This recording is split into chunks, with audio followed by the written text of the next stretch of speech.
എല്ലാ ഡിഗ്രി വിദ്യാർത്ഥികൾക്കും ഫാബുലസിലേക്ക് സ്വാഗതം. ഇന്നിവിടെ ചർച്ച ചെയ്യുന്നത് കാലിക്കറ്റ് യൂണിവേഴ്സിറ്റിയുടെ അക്കാദമിക് റൈറ്റിംഗ് അഥവാ writing for academic and professional success എന്ന പേപ്പറാണ്. 80 മാർക്കിൻ്റെ ക്വസ്റ്റ്യനുള്ള ഈ പേപ്പറിന് 2.5 മണിക്കൂറാണ് സമയം. ഇതിൻ്റെ മോഡൽ ക്വസ്റ്റ്യൻ പേപ്പേഴ്സും ആൻസറുമാണ് ഇന്നിവിടെ ചർച്ച ചെയ്യുന്നത്. ഇതിൽ 80 മാർക്ക് എന്ന് പറയുമ്പോൾ 2 മാർക്കിൻ്റെ 15 ക്വസ്റ്റ്യനാണ് ഉണ്ടാകുക. 2 മാർക്കിൻ്റെ 15 ക്വസ്റ്റ്യൻ എന്ന് പറയുമ്പോൾ 30 മാർക്കാണ്. ബട്ട് അതിൽ നമുക്ക് ഏൺ ചെയ്യാൻ പറ്റുന്നത് 25 മാർക്കാണ്. പിന്നെ 16 മുതൽ 23 വരെയുള്ള ക്വസ്റ്റ്യൻസ് 8 ക്വസ്റ്റ്യൻസ് 5 മാർക്കിനാണ്. ഒരു ക്വസ്റ്റ്യന് 5 മാർക്ക്, അങ്ങനെ 35 മാർക്ക് നമുക്ക് കിട്ടും. പിന്നുള്ളത് 2 എസ്സേസിന് നമുക്ക് ആൻസർ ചെയ്യുക. 4 എസ്സേ കൊടുത്തിട്ടുണ്ടാവും. 2 എസ്സേയിൽ നമുക്ക് ആൻസർ ചെയ്താൽ മതി. അതിൽ 200 വേർഡ്സിൽ നമ്മൾ ആൻസർ ചെയ്യണം. ഓരോ എസ്സേക്കും 10 മാർക്കാണ്. നമ്മളിന്നിവിടെ ചർച്ച ചെയ്യുന്നത് 2 മാർക്കിൻ്റെ ക്വസ്റ്റ്യൻസിന് എങ്ങനെ നല്ലോണം ആൻസർ ചെയ്യുക എന്നുള്ളതാണ്. 2 മാർക്കിൻ്റെ ഏതൊക്കെ ക്വസ്റ്റ്യൻ വരുന്നു ചർച്ച ചെയ്യാം. അതിൽ പിന്നെ ബാക്കിയുള്ള 8 മാർക്കിൻ്റെയോ 10 മാർക്കിൻ്റെ ക്വസ്റ്റ്യൻസിൻ്റെയൊക്കെ പിന്നീട് അടുത്ത പാർട്ടായിട്ട് വീഡിയോ ഇടുന്നതാണ്. 2 മാർക്കിൻ്റെ ആദ്യത്തെ ക്വസ്റ്റ്യനാണ് how does critical thinking benefit an academic writer. അതായത് ക്രിട്ടിക്കൽ തിങ്കിങ് അക്കാദമിക് റൈറ്റിങ്ങിനെ എങ്ങനെ സഹായിക്കുന്നു അല്ലെങ്കിൽ ബെനിഫിറ്റ് ചെയ്യുന്നു എന്നതാണ്. അതിൻ്റെ ആൻസർ എന്ന് പറയുന്നത് writing and thinking compliment each other. Thinking refinance writing and writing strengthens the thoughts എന്നാണ്. അതായത് റൈറ്റിങ്ങും തിങ്കിങ്ങും പരസ്പരം ബന്ധപ്പെട്ടിരിക്കുന്നുണ്ട്. റൈറ്റിംഗ് തിങ്കിങ്ങിനെ സഹായിക്കുമ്പോൾ തന്നെ തിങ്ക് ചെയ്യുമ്പോൾ അല്ലെങ്കിൽ തോട്ടിലൂടെ നല്ല റൈറ്റിങ്സിനും സഹായിക്കുന്നുണ്ട്. ഇത് അക്കാദമിക് റൈറ്റിങ്ങിനെ സഹായിക്കുന്ന ഒരു ഘടകമാണ്. ക്രിട്ടിക്കൽ തിങ്കിങ് എന്ന് പറയുന്നത് അക്കാദമിക് റൈറ്റിങ്ങിനെ സഹായിക്കുന്ന ഘടകമാണ്. അടുത്ത സെക്കൻഡ് ക്വസ്റ്റ്യൻ എന്താണെന്ന് നോക്കാം. What do you know by non academic writing? What do you know by non academic writing? Non academic writing കൊണ്ട് നിങ്ങൾ അറിയുന്നത് എന്താണ്? നമുക്കറിയാം, നോൺ അക്കാദമിക് എന്ന് വെച്ചാൽ ഇൻഫോർമൽ ആയിട്ടുള്ളതാണ്.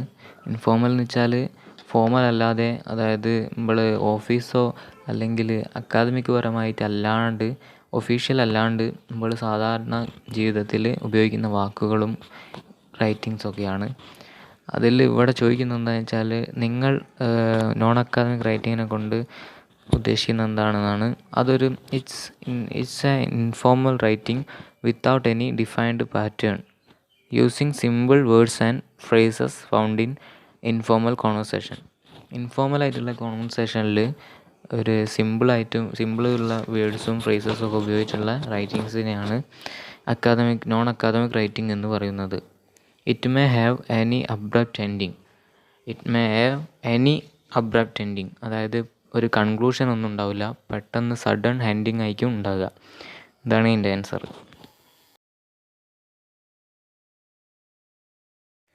അടുത്ത ക്വസ്റ്റ്യൻ ആണ് what are the steps to excel in becoming academic writing.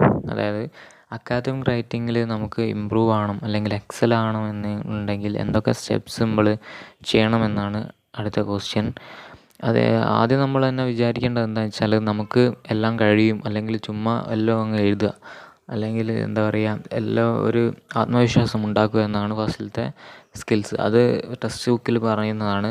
ഞാൻ 5 പോയിൻ്റാണ് ഇതിൽ കൊടുത്തത്. പെട്ടെന്ന് നമുക്ക് എഴുതാൻ പറ്റുന്നതാണ്. Writing, reading, developing research skills, keeping journal, thinking critically. ഇതൊക്കെ നമുക്ക് പെട്ടെന്ന് മനസ്സിൽ വരുന്നതാണ്. റൈറ്റിംഗ്, റീഡിങ്, ക്രിട്ടിക്കൽ തിങ്കിങ് എന്ന് വെച്ചാൽ വിമർശനാത്മകമായിട്ട് യുക്തിചിന്താപരമായിട്ടൊക്കെ സമീപിക്കുന്നതാണ്. അതുപോലെ തന്നെ റിസർച്ച് സ്കില്ല് ഡെവലപ്പ് ചെയ്യുക, റൈറ്റിംഗ് ഡെവലപ്പ് ചെയ്യുക, റീഡിങ് ഡെവലപ്പ് ചെയ്യുക, കീപ്പിംഗ് ജേർണലാക്കുക. അതൊക്കെയാണ് മൂന്നാമത്തെ ക്വസ്റ്റ്യൻ്റെ 5 പോയിൻ്റ്. അടുത്ത 4ാമത്തെ ക്വസ്റ്റ്യൻ എന്താണെന്ന് നോക്കാം. What are the major process presiding the submission of an academic assignment? ഒരു അക്കാദമിക്കായിട്ടുള്ള അസൈൻമെൻറ്റ് സബ്മിറ്റ് ചെയ്യുമ്പോൾ നമ്മൾ എന്തൊക്കെ കാര്യങ്ങൾ ശ്രദ്ധിക്കണമെന്നാണ് 4ാമത്തെ ക്വസ്റ്റ്യൻ ചോദിച്ചിരിക്കുന്നത്. അതിൽ ഫസ്റ്റിലത്തെ ഒന്നാണ് ദേ ആർ പ്രീ റൈറ്റിംഗ്. നമ്മൾ ഒരു അക്കാദമിക് റൈറ്റിംഗ് എഴുതുന്നതിന് മുന്നേ ഒന്ന് എഴുതി നോക്കണം എന്നാണ്. നെക്സ്റ്റ് റൈറ്റിംഗ്, പിന്നീട് അത് എഴുതണം. പിന്നീട് അടുത്ത പോയിൻ്റ് റിവൈസിങ്, അതൊന്ന് റിവൈസ് ചെയ്ത് നോക്കണം. ഇതാണ് 4ാമത്തെ ക്വസ്റ്റ്യൻ്റെ ആൻസർ. സിമ്പിളാണ്. They are pre writing, revising, 3 point. ക്ലാസ്സിനിടയിൽ ഒരു കാര്യം പറയട്ടെ. ഇതെൻ്റെ പുതിയ ചാനലാണ് ഫാബുലിസ്റ്റ്. ആരും ഇതുവരെ സബ്സ്ക്രൈബ് ചെയ്തില്ലെങ്കിൽ സബ്സ്ക്രൈബ് ചെയ്യണം. ഇനിയും ഡിഗ്രിയുമായിട്ട് ബന്ധപ്പെട്ടുള്ള പരീക്ഷകൾ പരീക്ഷകളിൽ ഉന്നത വിജയം കൈവരിക്കാൻ സിമ്പിൾ മെത്തേഡായിട്ട് എങ്ങനെ ടോപ്പ് മാർക്ക് കിട്ടുമെന്ന ക്ലാസ്സുകൾ ഇനിയും ഇടുന്നതാണ്. എല്ലാവരും സബ്സ്ക്രൈബ് ചെയ്യണം, ഷെയർ ചെയ്യണം, ഇഷ്ടമുണ്ടെങ്കിൽ ലൈക്ക് ചെയ്യണം. അടുത്ത ക്വസ്റ്റ്യനിലേക്ക് നമുക്ക് നോക്കാം. 5ാമത്തെ question. What is the function of argumentative statement is to persuade the reader to think the way the writer thinks. അതായത് ആർഗ്യുമെൻറ്റേറ്റീവ് സ്റ്റേറ്റ്മെൻറ്റിൻ്റെ ഫങ്ഷൻ എന്താണ്? ഒരു റീഡർക്ക് റൈറ്ററിൻ്റെ ചിന്ത എങ്ങനെയാണ് ഫങ്ഷൻ എന്നാണ്. അതിൽ മെയിൻ ഫങ്ഷൻ എന്താണെന്ന് വെച്ചാൽ അത് തന്നെയാണ് argumentative statement to persuade the reader to think the way the writer thinks. Writer think ചെയ്യുന്ന പോലെ തന്നെ റീഡറും തിങ്ക് ചെയ്യുക എന്നതാണ് ആർഗ്യുമെൻറ്റേറ്റീവ് സ്റ്റേറ്റ്മെൻറ്റിൻ്റെ ഫങ്ഷൻ. അക്കാദമിക് റൈറ്റിങ്ങിൽ ചോദിക്കാൻ ചാൻസുള്ള ഉറപ്പുള്ള 2 മാർക്കിൻ്റെ 5 ക്വസ്റ്റ്യനാണ് ഇന്ന് നമ്മൾ പറഞ്ഞത്. ഇനിയുണ്ട് 2 മാർക്കിൻ്റെ ക്വസ്റ്റ്യൻസ്. അത് അടുത്ത ക്ലാസ്സിൽ എന്തായാലും ഇടുന്നതാണ്. ഇന്നിപ്പോൾ 5 ക്വസ്റ്റ്യൻസാണ് ഇട്ടത്. അടുത്ത പാർട്ടിൽ അടുത്ത 5 ക്വസ്റ്റ്യൻസ് ഇടുന്നതാണ്. അധികം ക്ലാസ് നീട്ടിയാൽ നിങ്ങൾക്ക് ചടയ്ക്കുമെന്നറിയാം.